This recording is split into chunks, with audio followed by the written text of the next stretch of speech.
Merci de nous rejoindre dans cette nouvelle session d'information sur la RTJ Award. D'abord, cette actualité brûlante autour de Corneille Nangaa, le candidat des confessions religieuses, excepté l'Église catholique, en remplacement de l'abbé Apollinaire Malou Malou à la tête de la Commission électorale nationale indépendante CENI. L'annonce est de Monseigneur Marini Bodo. C'était au sortir de l'audience lui accordée par le président de l'Assemblée nationale. Je vous propose de le suivre au micro de Martin Kayembe et Sylvain Bété.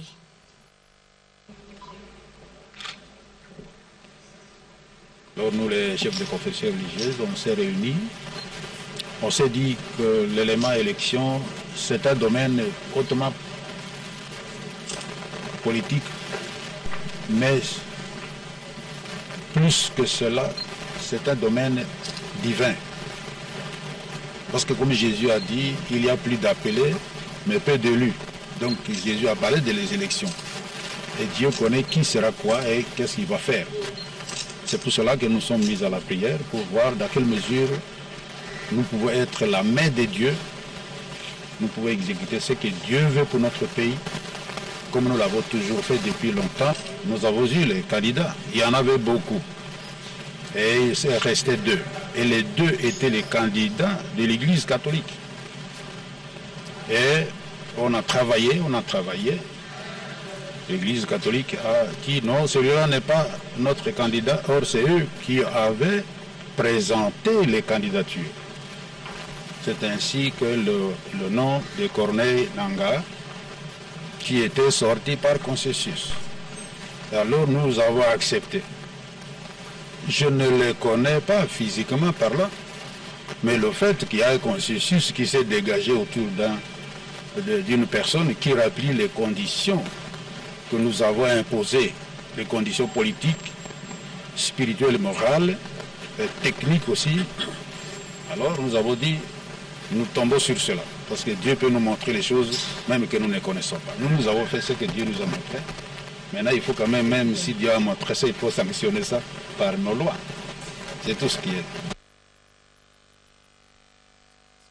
L'Église catholique refuse tout engagement dans la désignation du successeur de l'abbé Apollinaire Malou Malou à la tête de la CENI. Elle dénonce ce qu'elle qualifie de flou autour d'un vote fait en amont par cette autre confession religieuse. Elle a donné sa position le jeudi à travers une déclaration faite par le secrétaire général de la SENCO, abbé Léonard Santédi. Retour en image. La désignation de Corneille Nangaa pour succéder à l'abbé Malou Malou à la tête de la CENI s'est faite à l'absence de l'Église catholique. L'Église universelle justifie son absence à cette désignation par le fait qu'il est apparu des divergences notables sur les principes majeurs devant être respectés pour honorer une telle responsabilité confiée aux confessions religieuses. L'Église ne pouvait pas partir comme ça sans choisir un de ses fils à présenter, mais le problème que nous voulons dire à la population, c'est que les choses sont piégées pour nous. Nous considérons qu'il n'y a pas un jeu franc dans la plateforme il n'y a pas eu un jeu franc dans la plateforme de confession religieuse. L'histoire s'est répétée, comme lors de la désignation de notre frère, l'abbé Apollinaire. Et donc nous avons un groupe qui en amont a déjà décidé d'un candidat, et ce groupe est 7 confessions, et quand vous arrivez à 7 contre 1, et donc vous ne pouvez même plus faire un choix. Et donc c'est pourquoi nous disons que les choses ont été décidées pour nous en amont. Le vote n'était pas un vote. Voilà pourquoi l'Église catholique a refusé d'entrer dans ce qui semble être une parodie des désignations. Hélas, on peut se poser la question, pourquoi c'est là? Qu'est-ce qu'il y a derrière? Pourquoi? Nous ne savons pas, mais toujours est-il que pour nous, il ne fallait pas participer à une telle désignation. Toutefois, l'Église catholique a décidé de prier pour la réussite du processus électoral et confie à l'intercession de la Bienheureuse Vierge Marie, Notre-Dame du Congo, l'avenir de la RDC. Sachez également que la République d'Afrique du Sud apportera son expertise pour le redressement du social des Congolais. C'est ce qu'a annoncé le vice-ambassadeur et chargé des missions adjoint à l'ambassade de la République sud-africaine en RDC. Louvuyo Ndimeni était l'hôte du vice-premier ministre, ministre de l'Emploi, Travail et Prévoyance sociale, Willy Makiachi, le jeudi 22 octobre 2015. Jacques Moulouba pour le reportage. Après la tenue de la 9e session ordinaire de la grande commission mixte RDC-République sud-africaine, l'heure est à la matérialisation des résolutions dans chaque secteur.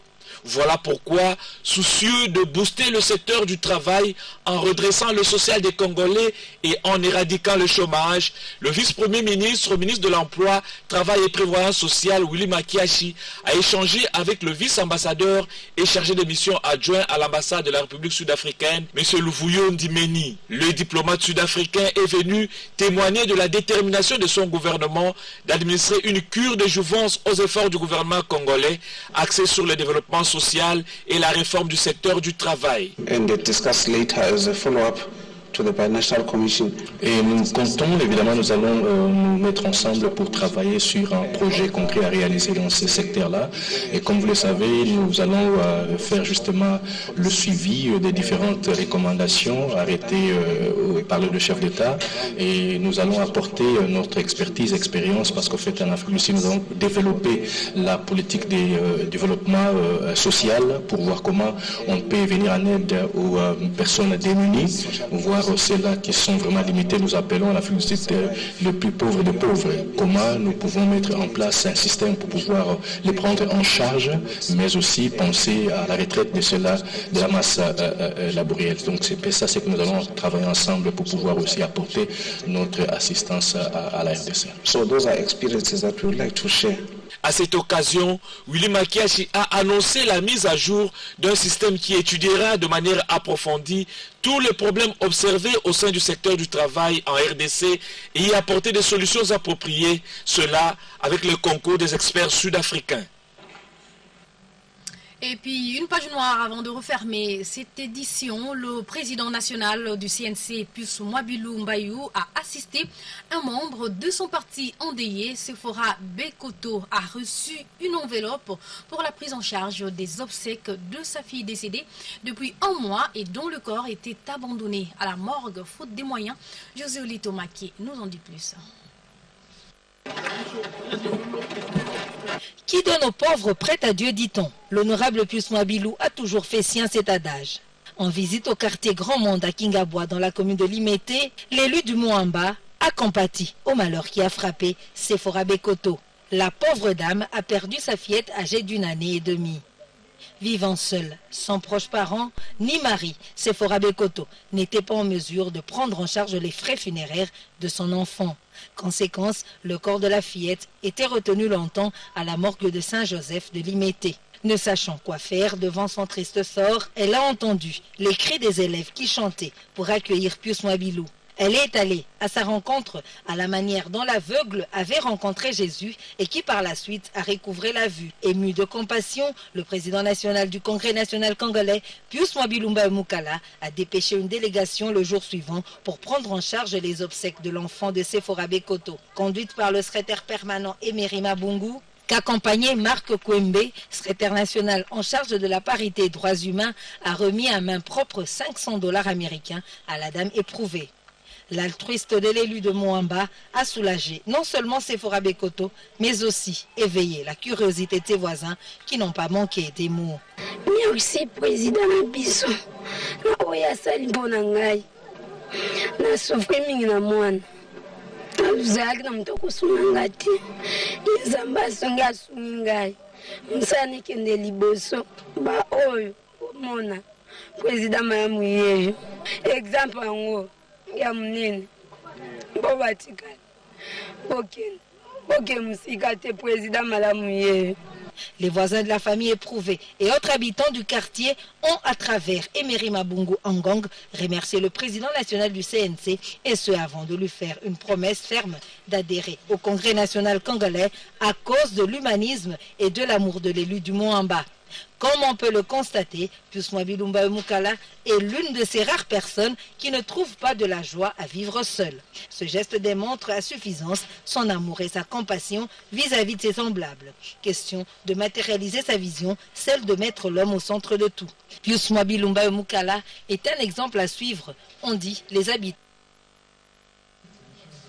Voilà, mesdames, messieurs, c'est ainsi que s'achève ce bulletin d'information sur la RTJ Yaoundé. Merci de votre fidélité sans cesse renouvelée à cette chaîne. On se retrouve demain aux mêmes heures sur la même chaîne. Portez-vous bien d'ici là.